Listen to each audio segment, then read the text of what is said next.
Good morning, guys. So today we want to go over MyFitnessPal and we want to discuss about creating recipes. Not all the time do we just eat a single type of food. Sometimes we like to create our own things, and then we want to know what is in it per serving, what is in it in a total. So we're going to learn how to do that today.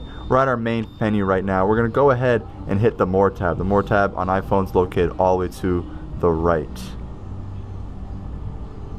Oops. There we go. So we're in our More tab. From here we want to go to Meals, Foods, and Recipes. Click on Meals, Foods, and Recipes.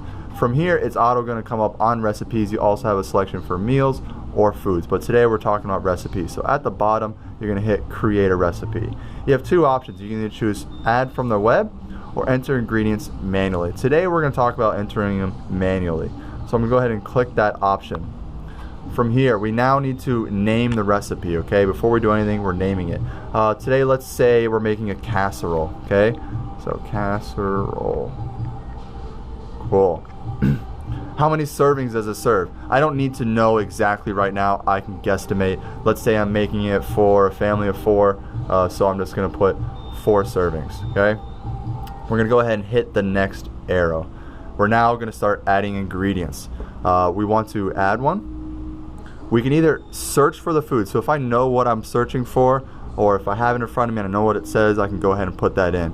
Or I can also click down here at the bottom and hit scan. The scan feature, remember, whenever we do this, a little barcode, a little picture is going to come up where we just hold it over the barcode. It'll automatically capture it, and once that happens, it's going to pull up the information for it.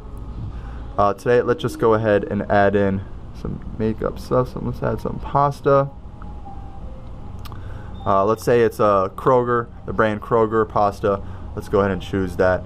Now, how much do I use of that pasta depends on my own personal ingredient. The serving size comes from the box and the manufacturer itself. It says 1/8 of a cup. So let's say I use 4 servings. It's going to auto calculate everything down below to show me the amount of calories, fats, carbs, and protein. Those are the mains that we really want to watch for. I'm going to go ahead and hit the check mark. It is now added into my list. Let's say I do some pasta sauce. Let's say I use brand ragu. It's the first one that pops up here. Go ahead and I'm going to click it. Number of servings, 1. Serving size for them is 125 grams. If I have a scale, which hopefully we all do at this point in time, I can go ahead and measure it and then weigh. Let's say I use 1.5 servings. Okay, once again, it auto corrects everything according to the amount of servings that I've chosen. Hit the arrow. The check mark. We can keep adding more and more ingredients into whatever I want, but we're going to go ahead and stop here so we can kind of further and see what happens. If I want to do a quick just overview, or if I want to change my servings, I can click that bottom portion right down here. I'll show you that is once again. If you look at it, it already says 230 calories per serving. 4 servings. If I know that's going to be too many calories for me, I can go ahead and adjust that. I know I said it was for a family of 4, but let's say that's too much and I want to make it last for 2 days for a family of 4, so I change it to 8. It's not going to be only 115 calories. Let's say I'm happier with that, so I'm going to go ahead and hit that next arrow. Brings us back to the name, amount of servings, and now it's actually telling us the total within it. It already told me the calories earlier, but now it's showing me the amount of fat, amount of carbs, and amount of protein per serving. I can click on more nutritional facts to see everything that's within it.